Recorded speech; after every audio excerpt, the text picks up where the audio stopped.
Hemshech Chaim Beis, Volume 1, the middle of chapter 152, which is page 298. Chotzer. Reish Tzadik Ches.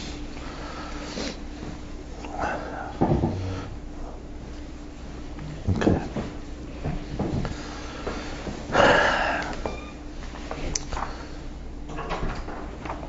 So the discussion about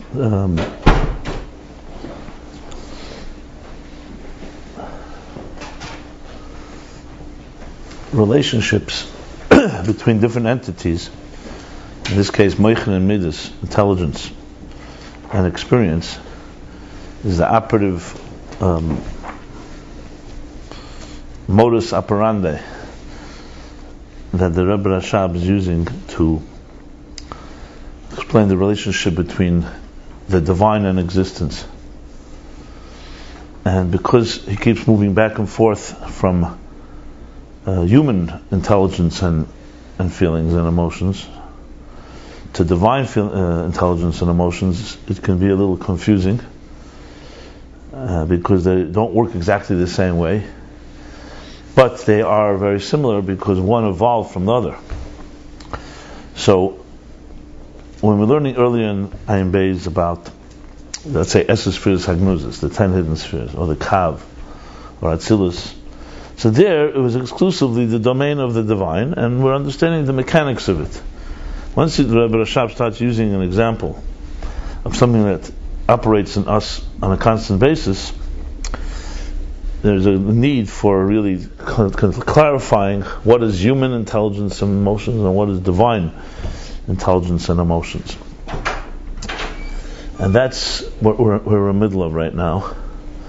And obviously all of this is coming to explain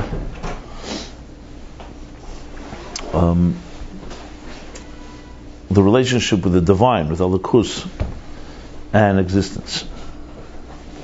So as in the language of what we've been learning in these chapters is Atzilus is the interface. But Atzilus has in it two elements. One, how it affects, like you said, L'Tzeirech Atzilus, Atzilus L'Tzeirech Atzilus. In other words, how it operates in its own domain. And then there's how Atzilus, how it impacts the next dimension of existence, which is what we call Biyah, B'Yah Tzirasiyah. And in subtler terms, that is the difference between Moichin and Midas, because Moichin is more internal, more to yourself, like Machshava and Dibur in a way, and Midas is more with another. And yet, to have a direct relationship, they're not two disparate or completely separate worlds. One impacts the other. And that's where there comes the explanation of the two types of Ilav, two types of causes and effect. One, a cause and effect that is of the same personality. That would be how Atzilus is with Atzilus. The example here would be, the physical example is a branch of a tree. In Hashpah, the example is Hashpah of Seichel from teacher to student. So the Seichel always remains. It's a domain of intelligence. It's not removed. It's not changed from that domain. It's diminished. It's with Meshalim. It's in clothes, as you said. It's with garments and everything. But it still maintains Seichel. Maintains its personality called Seichel, intelligence. Because he's not giving the student anything but intelligence. That's the whole basis of relationship between teacher and student. Is an intelligence. It's a basis on intelligence. He's not teaching him. He's not physically giving him anything. He's giving him thoughts, ideas, methodology, how to think, how to learn. And then, what is the example for Ilav Ol of a different personality? That's Seichel and Midas. There's also Hashpah. As we spoke about, a person meditates upon something, they can come to a feeling. But feeling and the meditation or the contemplation are two separate worlds. What it means two separate worlds? Two separate worlds is because emotions is not an outgrowth of intelligence. It has to have, he doesn't say it here, but other places, Midas have a different shadish than Seichel. Best proof of it is, let's take an artificial intelligence, a computer. It can have intelligence all day. It's not going to give birth to a midah. Computer is not going to have a feeling. So in the human being, there's the expression where intelligence gives birth to a feeling. And we discussed at length, chapter 150 was a whole long chapter just on different types of meditations and contemplations and how they bring different feelings. 4 different types he discussed there. And in chapter 151 he went back and explained, however, with all that, and that one leads to the other, there is a distinction. The 2 key differences between seichel, intellect, and emotions, is the way he's putting it here, is one is that intellect is objective and emotions are subjective, or b'loshen of the Maimer, hergish atzmei, hargoshes atzmei. An emotion has to have in it a sense of self, or else there's no emotion. I don't like. Take away the I, you're not dealing with the world of emotions or feelings. In seichel, the word I is not necessary. You could say, I'm thinking, I understand, but you don't have to. The idea is being comprehended. It focuses on the idea, not on the self. Now we did learn, we go back to chapter 39 if you remember, and it's very connected to here, that you could have it, like he said here as well, hispayla sichli. Your mind can tell you this is a good thing, but it cannot tell you it's good for you. Made a big distinction there. He says you can learn, say, I study something, this is a good thing. This person is a good person, and this person is a bad person. But it doesn't yet just come to that next step which says whether it's good for me or not. He said, the tev li. He says the inyan is tev, then there's tev li. That was back in chapter, if you remember. So it's just an additional element that's, I think, helpful to understand the difference between the two. Because here we've also been talking, when you start getting more detailed, we've also been talking how there's midas and seichel, and there's seichel and midas. In other words, besides the fact that one brings the next, there's also a relationship. You can have already a sensation in your mind, but the real word I is not there yet. Not critical to it. That's why also a person can be maskal askalos, can be contemplating, and actually completely be absorbed, and there's no sense of self altogether. The second thing, when he said the difference, is that midas have hispaylos. There's an excitement about it. They get excited, they get stimulated. And seichel, if there's hispaylos, is going to confuse. Just like if there's a thinking about yourself, it's also going to confuse. B'mevalbel, as he puts it. Now, this is not to be distinguished with excitement about an idea that you have excitement. We're talking about the emotional excitement that emotions have. Seichel is detached from that type of from feelings, say tangible argosha. Now, he also made it clear that as soon as the more you travel away, because seichel is dealing with the subject matter itself, the more you travel away from it, the more the excitement is. Because, in other words, excitement is a direct result of not being in it, but being outside of it, and experiencing it, like seeing it or feeling it. As a yeah. Can we give a mashal of air? Air, also same thing where it comes through, let's say a masach or a villain, and it's a different personality. It becomes a different personality. It becomes like a tolda. Versus if it goes through like a smaller hole, it's the same air. It's just diminished. If it helps you, I mean, helps me a little bit understand that. Yeah. He said something earlier. Yeah, thank you. Sorry. He said something earlier like that. I don't remember exactly. Yeah, I mean, to me it's not so helpful because on the contrary, midas is... I saw it in Tanya yesterday, so I just... No, because...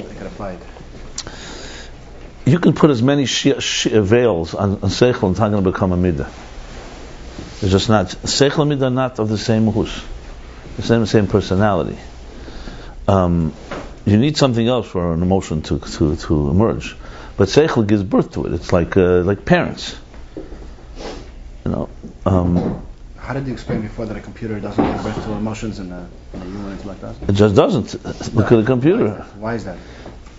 Well, because seichel is not.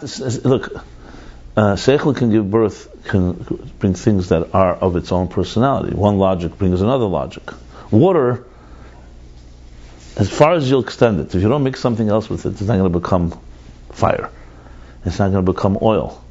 It's not going to become something else. You need to put something into it to become something else. So even so midas is just not an extension of midas is a different reality. It's like saying that the eyes become the nose, or you see something and it brings you a feeling. Will you say your eyes gave birth to the feeling? It was the catalyst. It was the spark. So born from seichel and no midas have to have definitely. That's like children born. Parents give birth to children. Children have similar personality.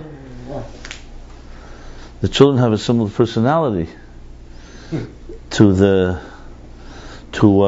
parents, but it's not just the seed of the parent of the father and the egg of the mother that is what gives birth to a child. You need to have something else, which was so clearly that there's always another element. But that's you need proof that midas are not seichel. What are you asking me? I'm asking. I mean, it doesn't. It's almost a double pasha. This is a physical proof that there's a godly spirit in the human intellect, that it's able to give birth to midas. Because a computer, you see, it's also intelligent. That by you is okay, fine. If it's and what about the mere fact that you can think? That's not a godly thing. Why is midas more of a? They're both intelligence, right? They're both intelligence. This is not intelligent. This is made midas, and this cannot is think.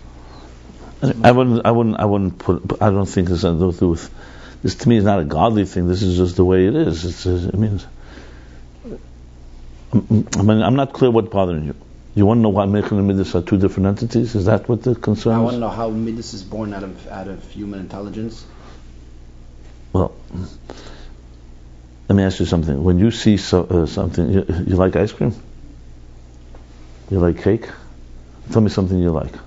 You like anything? Good place. So it's not always 24/7 that you like it. You suddenly see it. Tell me the process of looking at something and then stimulating a feeling of liking it. Whatever that process is. That has nothing with intelligence. I'm So what the pasuk answers the question by you. I'm asking, you asked me the process. I asked you, you look at something and then it awakens a midah. Right. Looking and midah are also two different worlds.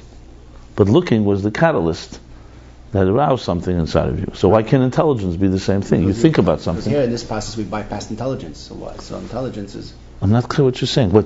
I'm not. You're asking why it's that way, or is it that way? Everyone knows that. I mean, when you think about something long enough, it can have an impact on you. I'm not sure what you're saying.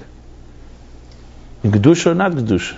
You don't think about something, it's definitely not going to arouse anything. No, I'm just saying, okay, that feelings and emotions usually don't come directly from intelligence. Yes, you can. Well, hold on. I just gave you examples. You gave an example of looking at something and then if you're getting... And now thinking about something. It could bring to a feeling, but usually that's not the process. Usually... So maybe you're not contemplating properly. It's not correct. The whole point is that a person deliberately contemplates on something. It can, and who cares if it could or sometimes it doesn't, but it could. It could. So what is that? That's all you need. Yeah. No, but the quick challenge that I said was that's how it is in the human being. How does it Lamaila? That's the bigger challenge. That's what we're in the middle of right now. Because when you talk about above, it doesn't work that way. God does not need to contemplate on something to bring an application. He can just jump to the application. There's no such process. The whole process is one that we relate to as a human process. So the question is, how does this play itself out, let's say in the world of Atzilus, where there's also Seichel Hamidus. And Atzilus is called Adam Elyon. We are created in the image of the divine. So how does that play itself out? And there is also a structure there clearly of Seichel and Midas. Now, as I said, the difference is when you talk Seichel in Atzilus, you're talking about, like we learned in the Bar Mitzvah Maimer, Alefcha Chochma, Alefcha Bina, Alpayim Shana Kodem Terei Leilam. Just like intelligence in us is detached from application, so too intelligence above is more the planning stage. And the application is the result of that stage of planning, but it's a step that's already related to others. So you think of, let's say, an architect or anyone that conceives of an innovator, conceives of an idea, project. And he develops it in detail and puts it on paper, and then he's ready to start building it. The manufacturing of it. He hires manufacturers, he hires builders. He tells them, this is what I want. The head of the building team is maybe going to be a person who will understand. Let me read your documents. He reads the whole plan, and how he's beginning to build it. So the head is probably going to relate more to the concept of the idea of the innovator, even though it's not on the same level. But most of the workers don't necessarily know all the logic, like he said before, the hechrachis, and all the arguments back and forth that led this innovator, right, to come to this place. Because they were not going to know all the whole pilpul. The example he gave here was the same thing. When you look in Shulchan Aruch at halacha, you see this is the final conclusion. Someone looks, says, okay, a simple person says, what am I supposed to do? Shabbos is coming. These are halachas. Pesach is coming. But anyone that understands it a bit knows that these halachas have behind them a whole body of literature. When you start studying this body of literature, it's a whole maaseh. This halacha, there's a different opinion. There was a whole argument this way, that way, and there were different opinions. The whole pilpul behind any particular application. The person who's applying it may or may not know of all this. There may even be a Shulchan Aruch hatam, a reason given, a short reason. That short reason is part of a big body, as I said, of intelligence. This is the example he's using, application. And you'll say, why is application a midah? In human terms, it's a feeling, it's an expression, it's an application of an idea. Application to yourself. That here's something that you contemplated and your mind tells you is a good thing, so your heart now is awakened to actually want it because it's good for me, as I mentioned before. So that's the example. So in Atzilus, because it's also the engineering room of existence, there's the mind of Atzilus, which is the planner, the innovator. That's the mind of God in the plan that He wants in the world. And then when it comes into Midas, you're already talking now the application of that plan. Now in Atzilus, it's all on a divine level.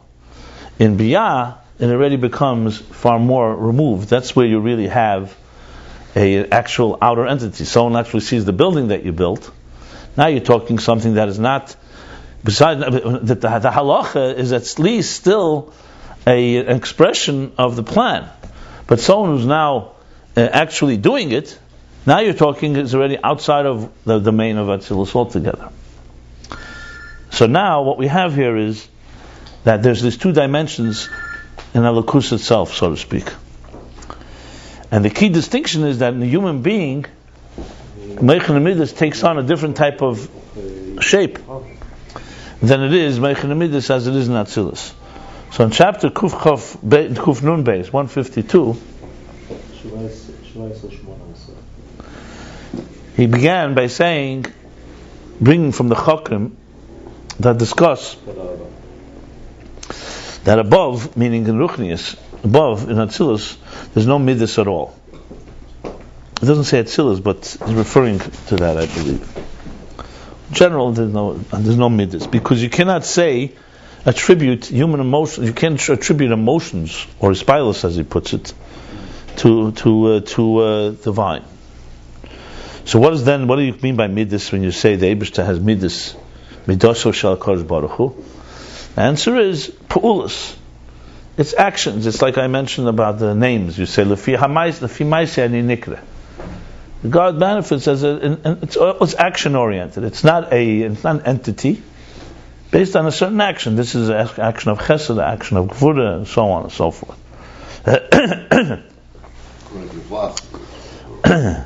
So he says, on one hand, this is correct. On the other hand, it's not emes. It's not correct. It's not correct. It's correct in the sense, yes, that midas above are not like midas below. That the midas of the divine are not don't have a spilus. They don't have the same type of excitability or stimulation or the feelings that we relate to. But on the other hand, to say that they're just actions is also incorrect. And he says clearly because there's a thing called Midas HaChesed, Midas HaGvura, and on the contrary, they're part of God's manifestation. And they're there all the time, always revealed, and don't even need outside stimulation. The midah of a human being, like he says, is mitzad heisedus. First you need heisedus. There, from above, it's mitzad shleimus atzmos. Atzmos itself dictates that he has within himself all powers, including these powers of chesed and gvura.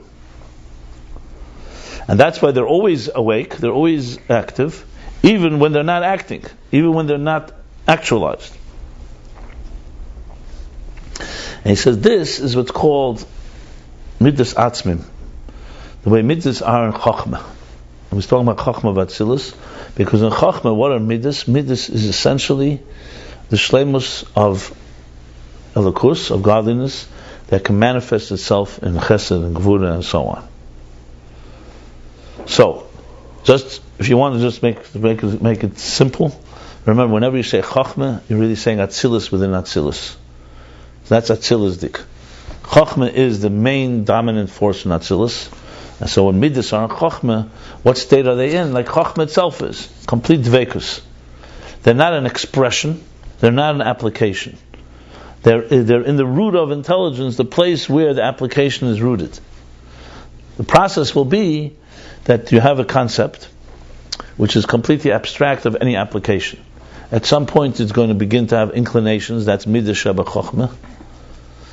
Midas Sheba Meichen, where it's an inclination this way, that way. And then at some point you'll come to a conclusion, which is all informed by the same intelligence. And then you'll have an actual halach, an actual application, an actual midah will come of that. That would be biyah? No, that would be midas of Atzilus. So what makes it different from Chochmah? Chochmah has no application, no even a source for application. Well, basically it's like this. In Meichen L'Gabe Midas, in Meichen itself is Chochmah L'Gabe Bina. Think of it that way. So Meichen in general is intellectually based, and Midas are emotions, feelings, experience based, if you wouldn't put it that way. It's experience. In intelligence itself, Chochmah is the pure intelligence, because it's the pure spark where it all begins. Bina is already development, so it's already beginning to, it has details. So Bina L'Gaba Chochmah is in a way Midas L'Gaba Meichen, even though I want to qualify, it's not Midas, Bina. It just means, relatively speaking, the way Chassidus will say is Meichen in general is beyond Midas, and in Meichen itself is primarily Chochmah. Chochmah represents in general the place where an intelligence begins. So it all begins, I mean like the spark, the place where something beyond conscious knowledge becomes conscious awareness becomes an awareness. Conscious understanding becomes an understanding. From unconscious to the conscious. That's Chochmah. And that's why Chochmah is always the place where you have complete bittul. He says in Tanya, Perek Lamed Hey, it senses Hu Levadei V'Ein Zulosei, because it's intelligence already, but it's not yet preoccupied with the details, and it's if I said before that Midas is like subjective, I feel Bina compared to Chochmah is already I start understanding. And Chochmah is pure idea. Like the only becomes conscious when it goes Right. It goes into Bina. Otherwise it's Chochmah. So the It's like No. There's a state in between. Chochmah Tama is complete. Is no intelligence altogether on our end. But it's Chochmah. No, but it's not. It has nothing to do with us. Right. Chochmah Gluya is an actual expression of an intelligent idea. It's the beginning. It's a spark of an idea. A spark of an idea that you're absolutely aware of. So it could dissipate. It could easily suddenly. what's Chochmah about the Midas of Atzilus? Because you said that it's all like Chochmah dik, much closer. Like, how does it come to application if it's still that's in Chochmah? It has to travel. It doesn't come to application yet. Remember, he spoke about when Yisrael Sabbath Tfuna. He spoke that Yisrael Saba, he said, is Midas Sheba Chachma, and he said it's Shasik Rav there, right? He said where the teacher comes to understand, convinced that this is the way it is, even though he can't find words to explain it. He called that Midas Sheba Chachma.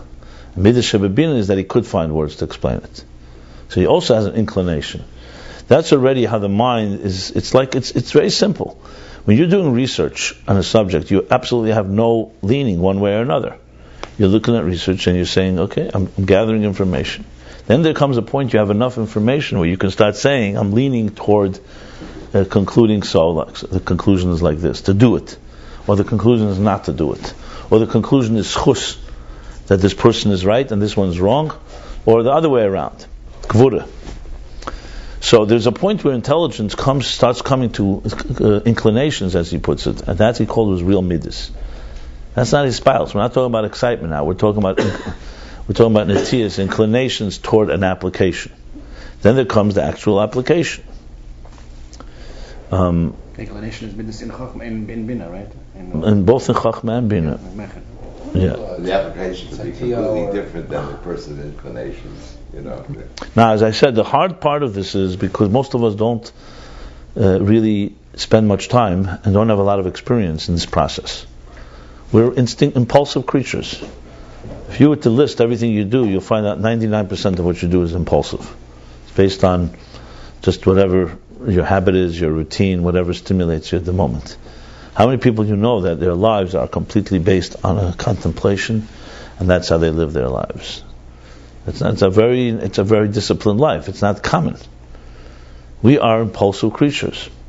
Now, this doesn't bad because if impulses happen to be you grew up in a frum home, your impulses may be holy impulses. You go into a shul automatically, they say Kaddish, you react a certain way. They say Kedusha, you react another way. Meidim, you bend down. Nafshikara. That's more mitzvah sanoshim ulamada. Yeah, it's called mechanical.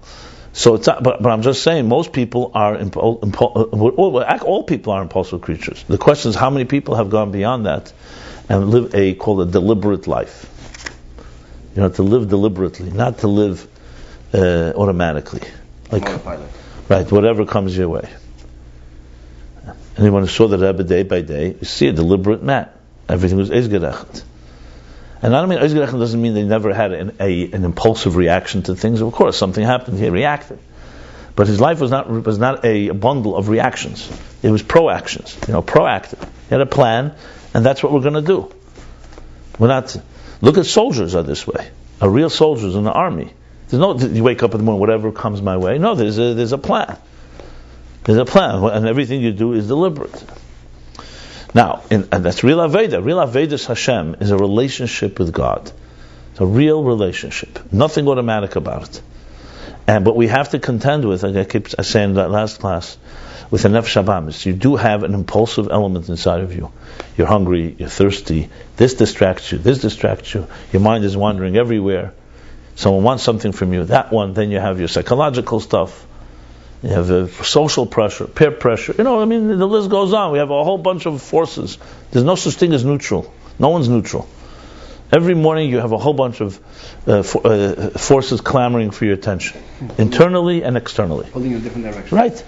And I'm just saying that's the reality. So you're not dealing with a level playing field. You're dealing with a default state that if you live it, but if you don't exert any energy or effort, you're going to be pulled in every possible direction by whatever comes your way, internally, externally. Correct? So we have the Eibishter blessed us. Now before I go to that, let's take an animal. Study an animal from the moment it wakes in the morning, whenever it awakes, and study its life. You can predict every step, and it's completely driven by nothing deliberate. It's driven by like a clock, just like you can figure out exactly where the sun is going to be any second of the day. What are you going to see an animal do? You're going to see it goes through its protection of its children, it's feeding, it's hunting. When it's in a state of hunting, that's what it's going to do. You can't do anything about it. You can't say, you know what, we're now going to sit down and learn a maimer. Right? This is its state. It's the way it's meant to be. It hunts, feeds its children, it breeds, educates its children, and then it dies at some point. and all the complexities of a life like that. But predictable, very, very clear, driven by basically survival. There's a beauty to it, obviously. There's a whole magnificent beauty to it. The human being has the power, because we have a neshama, and with Kriyat B'Tselem Elokim, we have a power to change the status quo, to change the default state. An animal has no such power. An animal is not expected to change its personality. You don't want it to change its personality, just like you don't want the sun to change its personality. It's meant to be exactly like that. Now, what do? How do we counter it? So that's the process of his abundance. You sit down in the morning, instead of just following your inclinations, which would be, let me eat, sleep, do whatever it takes for my own thing. Then I go to work, or whatever it is that is driving you. You sit down and you learn Chassidus, you contemplate on Elokus, on a different reality that's not our own. This is the whole chapter, Kuf Nun, 150. You give it, you pay it, you're patient, you're not rushing anywhere, and that, the more you get immersed in it, the more you realize the world that attracts me, and all these forces that pull at me, are superficial, are meaningless really. They don't have eternal value. They're not, as you saw, real reality. What is reality is Elokus. And like you said, the example, just like you start falling in love with your nefesh, you want life, you also want Elokus in your life. I'm not going through the whole contemplation now. Let's just assume we go through it. That in turn awakens things inside of you. So now you have yourself a real battle. You have your nefesh habahamis on this side pulling you here, and all the forces, and now you have a fighting chance, because you have a strong message within you that teaches you things, and it causes you to think about yourself. It causes you to want to change some things. It doesn't mean change in a second. It doesn't mean it always works. But conceptually, for a moment, you have at least a battle. You have two voices. You have a fighting chance. Right. And now the question is, what's going to happen next? So, why did I go back to this whole thing? What was the question on the table? I forgot already. But I was just bringing it back to... Oh, right. Okay. Yeah. Now, in this process itself, it begins with a person contemplating, and when you're in the real contemplation, you're not yet into applying it to yourself. You're studying the subject matter, like you said. You're studying what it means. What does godliness mean? You can't start applying it before you know what it is. You're not going to love something unless you understand it. I'm talking about something that's invisible. To love a piece of cake, you don't need a contemplation. We're created that way. That's what I said. That's our inclinations are that way. That's our natural impulses. That's how it is. God made Gashmi close to us, and Ruchni is more inaccessible. Ruchni is, for it to feel like a piece of cake, you need to study it very well. And when you learn it well enough, you start liking it just as much as you like Gashmis. That's the key. But the liking is already an emotion. So you don't get the liking without first contemplating. But the contemplation is also not just remains abstract. The contemplation comes to a point where you're beginning in your mind to see, this thing is valuable. And there's suddenly an epiphany you have. You're going to wait and say, wow, that's something. When that finally will lead to an actual hergish, that's why I say hergish aleki. Also in his bandnus there's a hergish aleki. You're sensing it, but it doesn't begin right away. Even though initially you also have to realize you're dealing with something that's divine, but there has to be a point where you bond and connect with the idea that you're learning. As you bond with it, it gets closer to application. If it remains a detached, abstract idea, obviously it's not going to awaken an emotion, a feeling. So when you say Chachma, you're saying that's where it is in its first step. The first step, when you sit down and you open up the Maimer and you start reading, the first, whatever comes first into your head is the Chachma. And it includes everything. But in Chachma, the Chachma aspect of it is where it connects to the divine more than anything else. Like he says, it calls it Achdus, Dveikus. Once it begins to become a comprehensible idea like Bina, you're already moving not so much from the purity of the idea, you're moving in becoming part of you. So Bina has the advantage that it's now integrating into your system. Chochmah is the sense of its emes. That's what he says. The sense in Tanya says, "Hu emes ve'ein zuloseh." It's a sense of truth of an idea. Remember we spoke about Hanochas Sichlis.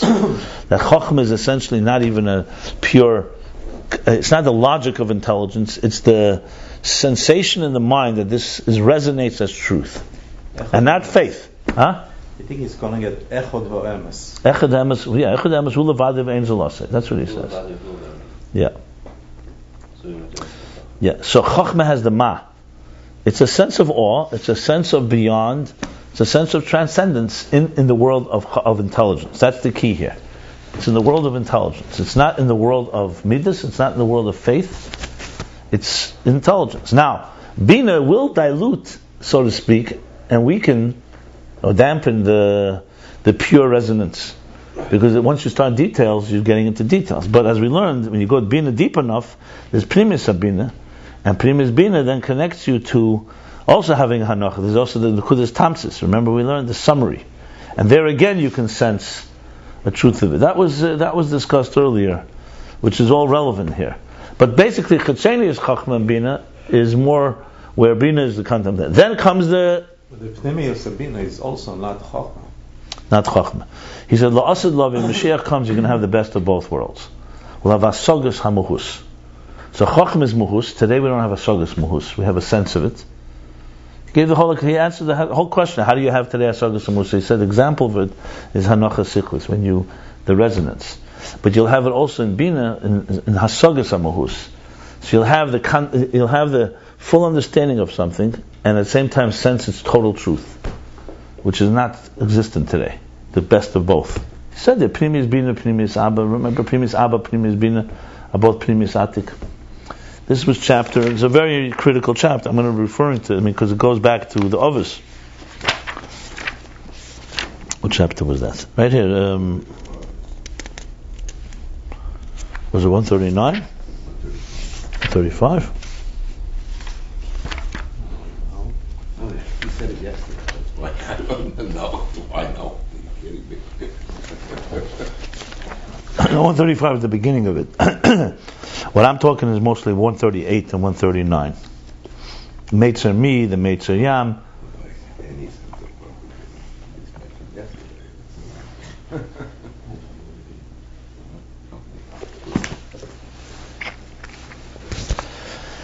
So look, let me put it this way. I think the more times you review this, the more times you learn it again, until you get it again and again, the better you're going to get it.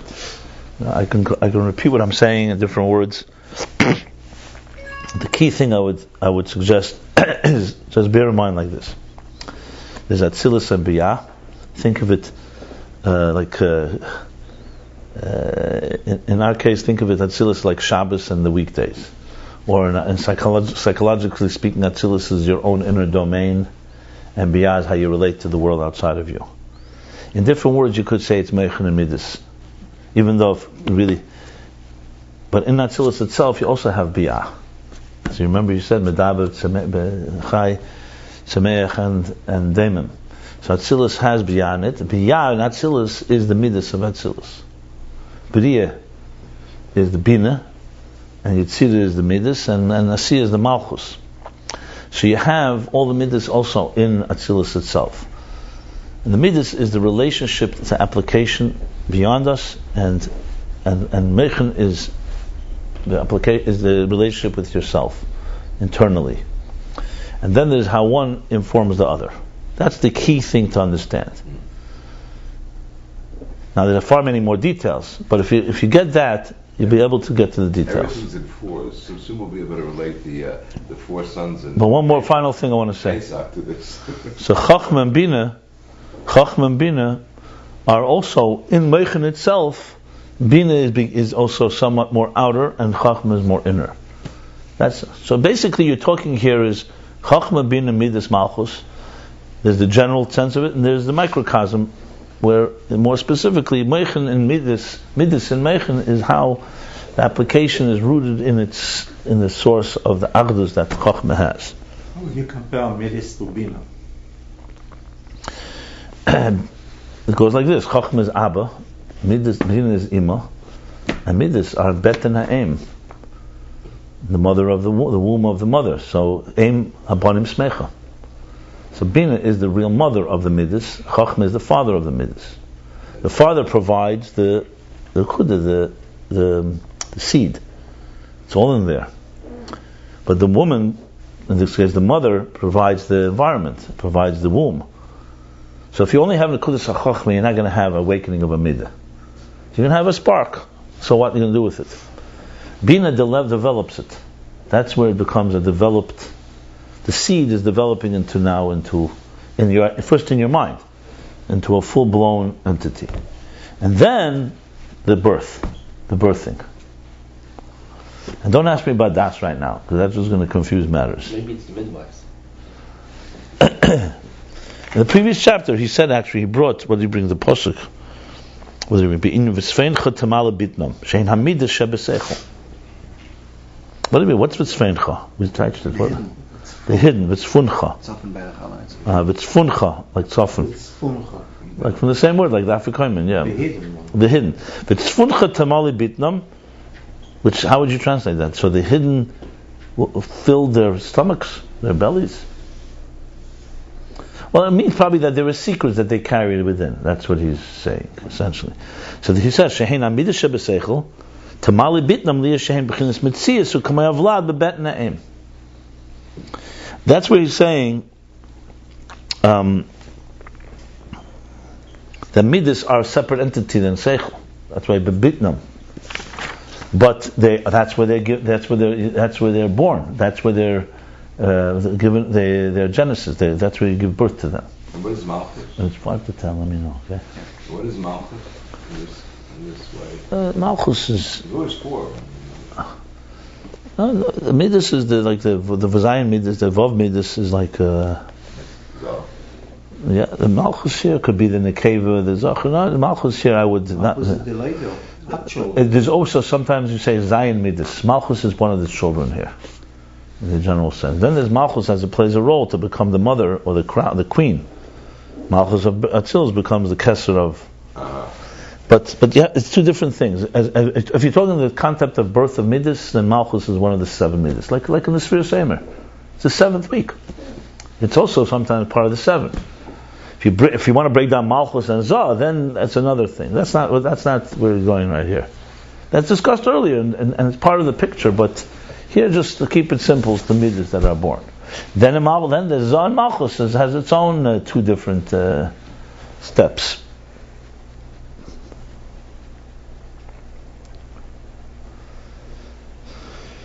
Bottom line, the mind and the feelings, intellect and feelings, intellect and emotions, are a good example in our lives of 2 dimensions of how Elokus manifests. One is an internal one, and another one is an external one, basically. One is how you relate to yourself, and one is how you relate to others. That's the key thing.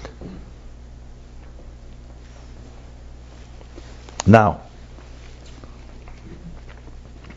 so the bottom of page Kufrin Beis, so we learned.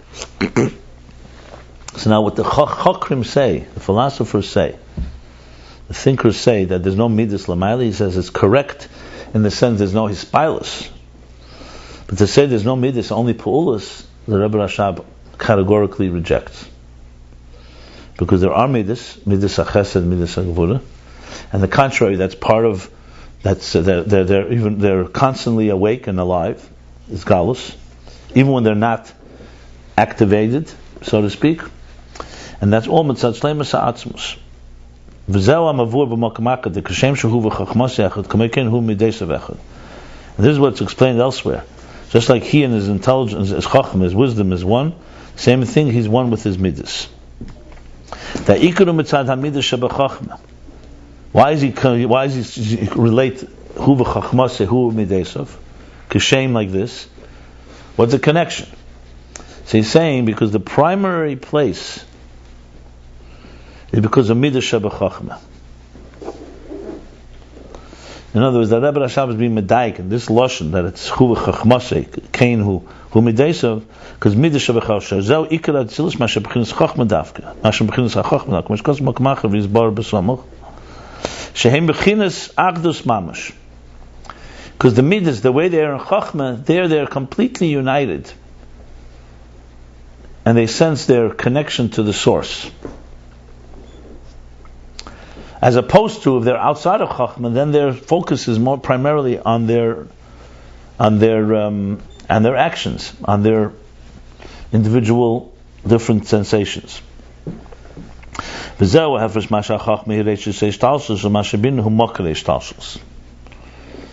we also learned earlier. Not that Chochmah, he said that this is the difference that we say that Chochmah is the Reishis. Reishis is like the Rosh, the beginning, the top, the head of the whole cosmic order. And Mashabina is Mokar Eishtalshlus. What's the difference between Reishis and Mokar? Mokar is the source. So something like we talked about the difference between Rosh Hashanah and let's say Shabbos Bereishis. So Rosh Hashanah is the Rosh. As we know, the Rosh has in it two sides. One part, it's an entity of its own, and it's the whole central nervous system that encompasses everything that comes from the head. But to say something is a Mokar, you're already talking about it's already the first step. Rosh Hashanah is not the first step.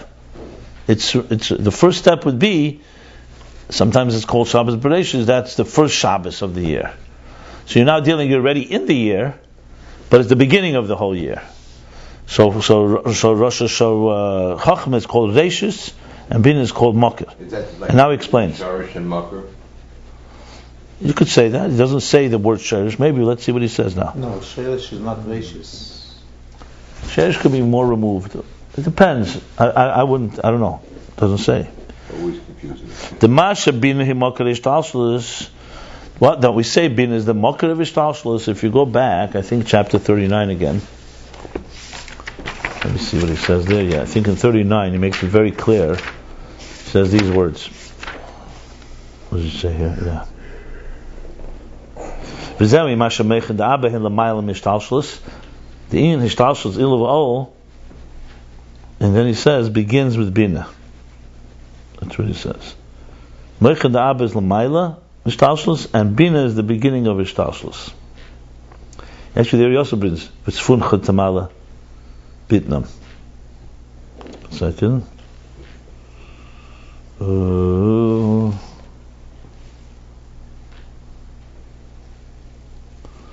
Yeah.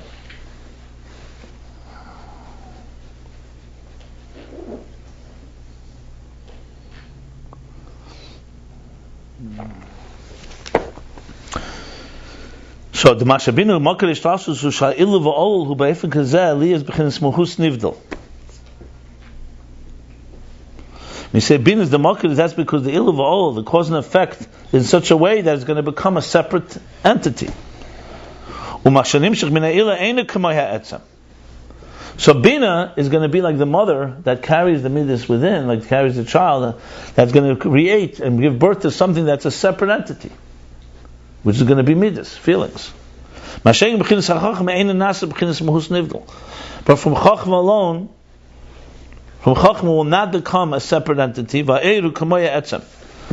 Eir in Chachma is like the Etzem. That's why in Chachma you sense that resonance, the Anocha, you sense the truth of it. So that cannot bear something that's going to be a second type of... Both Ilav Ols that we've been talking about, one comes, Chachma is connected far more to the one that is the same. Chachma is going to... Whatever Chachma has impact on is going to create something that's of the same personality. It's not going to create something. From it will not come a separate type of entity. And Bina has the power because Bina is already a step away from the source. So Bina becomes the Mokar, the source of Ishtalshlus. And that is the beginning of a existence that's outside of yourself. Let's put it this way. When going back to the innovator, when you innovate an idea, that moment of innovation is going to be the one that almost no one was going to be able to relate to. Once you innovate and you develop the innovation and you put it on paper and you flesh it out into a whole plan, like I said, that can be taught, that you can convey, that you can hire someone, or you can bring in a whole team, say here's the plan.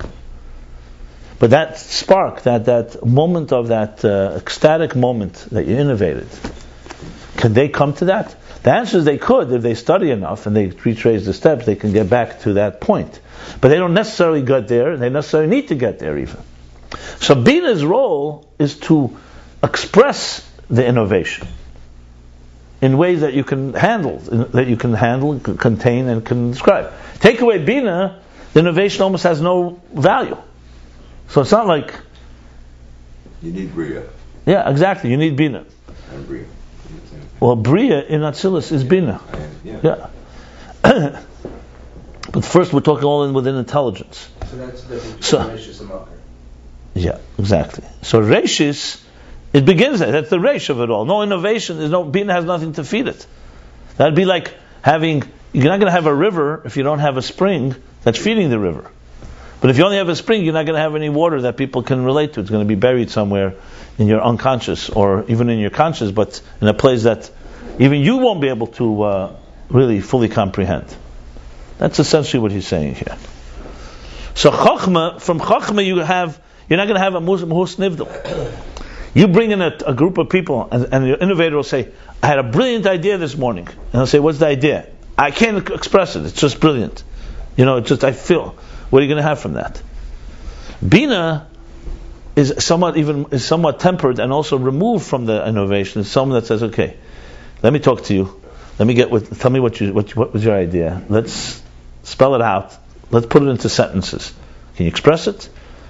And expression right away, you'll say, well, as soon as expression is not going to be the original power, intensity, but it has the ability, like he says, to create an ilah that's not kamaya etzem. That's what it can do. It can create from the ilah, from the cause, something that's not like the etzem, which is the midas ultimately. And this is what it says in Me'er E'er. This is very dense stuff here, but we'll read it slowly. The second one. The Bina b'chinas Kav Hamida. The Bina is called the Kav Hamida. I've been translating Kav Hamida as the Who wrote it? Meir Papyrus. He's a Makubal. Chassidus brings him all the time. Basically, a Guri Harizal, Talmud of a Talmud of Harizal. And he's like an encyclopedia of Kabbalah. It goes by Aleph Beis. So you can find Av, Avram, like that, and then Beis. And he just brings you the sphere of each level. Like you say, well, what Shelag? Teferes Shebi Yesod. And he'll bring the 2-3 lines. Then there's a Yored Nesiv on the side that elaborates a little more. But Chassidus uses it very much. It's a fundamental text. As like Madregas. Where what belongs. Like the map. Where what fits. It's not no Havana there. It's pure Kabbalah. So this usually elaborates. And we found in Ayim Beis we already had several Me'er E'er. Yeah, Me'er E'er by the Evan Hamatzeva, and it's the first place to look whenever you want to really still go ground it. Like what is the level of Shabbos? So he'll tell you what level of Shabbos exactly. I have my office. It's online today. It's actually out of print, but today you can find everything. In Hebrew books, I'm sure you can find it. I could show you Hebrew books. Keep me posted with the time. Okay. So Kav Hamida, what's Kav Hamida? He says, Bina is Kav Hamida. We translate Kav Hamida. Kav Hamida is also a physical thing. Kav Hamida is essentially, it's usually like what do they call it? A measuring cup. A measuring stick, a measuring rod. It's like a ruler. Is that in Hebrew a ruler is a Kav Hamida? Sargel. I don't know if it's Hebrew. Sargel. But Kav Hamida is basically, a Kav means a line. A yardstick, exactly. That's good. A yardstick that measures. It's a Kav Hamida. So when you want to measure something, you need a ruler. So Kav Hamida. But we learned also Kav Hamida doesn't just mean it measures. It also it's like when cooking, you have sometimes those things where you put an ingredient in, and it tells you to go till here, and that's what you pour into the brew. So it's not just measuring. Measuring sometimes, okay, here's a table and now I'll come measure it. The measuring actually creates the shapes. In other words, Eir Ein Sof uses the Kav Hamida, that becomes the yardstick that actually is like, think of it like the stylus, like the pen that regulates the flow of the energy by measure, saying this is how much here, how much there. So there's words for it. In medicine you have it constantly. You have things that are instruments. That you put something in the instrument itself is like regulate. Like let's say you have a, God forbid, IV goes through that drips. So there's that. It's the channel that regulates the flow. It's a regulator essentially. So it's more than just a yardstick as a measure. It's also a regulator of the flow. Think of it that way. So what he says in Me'er E'er is that Bin is the Kav Hamida. V'nikre Mishchasa. Mishchasa, from the word mishcha, like Shemen HaMishcha? No. Ashkasam, I think it says in the Kalim and the Mishra and the Mishkan about the measurements, I think. V'nikra mashchasa shenesenes midah v'gvul azah. So mashchasa, you have, where do you have in Chumash? Yeah, Ashkasam. Was it an actual physical thing? I don't know if it says in the Torah or it Often says it has to do with measuring, with anointing. no, but the Targum doesn't use one, but I get Yeah, someplace. Anyway, it's clearly nikra mashchasa. it's 5:10. Yeah. I'm going to be not going much longer because I have to go earlier today because I have an interview. But I'll just finish a few lines here. V'nikra mashchasa. So we have to find the translation of mashchasa. Shemen hamishcha means anointment. But shemen hamishcha, you're talking about like the shemen is placed in a keli. Shem, there's meshicha b'pach, meshicha b'kad. That's a different kind of. No, I don't think it's that. No. It has to be relevant to Kabbah Midah. Right, I don't think mashchasa here is an Aramaic word. It's an Aramaic word. We learned another word. Remember, we had that maskala. Remember? And that was like a weight. That was like also a measure, but more weight. So okay, nikra mashchasa shenesenes midah v'gvul azah. That it gives midah v'gvul. In other words, it measures. So it's a regulator. Yeah. It's a regulator. That's for sure. That's clear. It's just the actual translation of it. It gives midah v'gvul. Midah means measure, and gvul and parameters. L'zah, to the midas and others. So that's all in me'er. So what does that mean? So he just said what it means. Because bina, without bina, you cannot have the details. You can't have a creation of this. Right. There are portions is also good. Yeah. There are portions. That's what it means. Which means that is that bina is the makkah, not the reshis. Makkah, the source of ishtalshlus, because that liya is bechinas in order to be a behusnif. Because what does bina do? Bina takes the intensity of chachma, which is just without regulation. Chachma is just pure qualitative intensity. Bina fleshes it out and breaks it down into details. And essentially what a mother's womb actually does. That allows it to become something that can now develop. So it gives me the v'gvul to the next stage. That's what bina is. So there should be a mohus nivdal. Something should emerge. Chachma alone, you're not going to have a separate personality entity emerge. That's why bina's kav hamida, this what we call regulator flow, this yardstick that measures and regulates. In order for it to be a finite, a confined transmission of energy from level to level, to the point that in the lower levels, the energy doesn't radiate at all in a revealed way. This can only be possible if you have an entity that's measuring and regulating and apportioning the flow.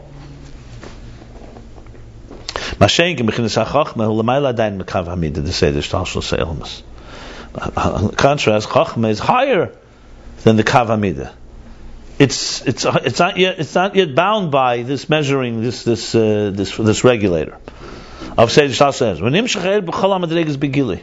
and from Chachma's perspective, the energy will flow in all the levels in a revealed way. There won't be any. It'll be like an overflow. Will not be measured. And this is what we say, Chachma is the primary force of Atzilus, who connected the Bina b'chinas Bria Shabbatzilus. Here we go. As it's known, Bina is the Bria of Atzilus, Chachma b'chinas Atzilus Shabbatzilus. Now Chachma is the Atzilus of Atzilus. Shemitzad b'chinas HaChachma meira er v'agili b'chol ha'madrega is the Atzilus. Because from the perspective of Chachma, the energy radiates in all of the levels of Atzilus. Ad gam b'chinas HaMalchus meira er gam b'heisfirus ha'chrein shabamalchus. To even all the way to Malchus, that even the lower 5 spheres of Malchus, like we spoke about the moon, where in the part of the month when it's diminished, you don't have in the lower part of the Malchus, the lower part of the moon is dark. Second half. But from perspective of Chachma, when Chachma is radiating, it's like the full moon. Meaning that Malchus, so in other words, Chachma radiates in Atzilus, the plate is full of light. And there's no distinction. The whole everything. It's filled with intense energy. Stop there. Yeah, probably, because now goes Miluyim.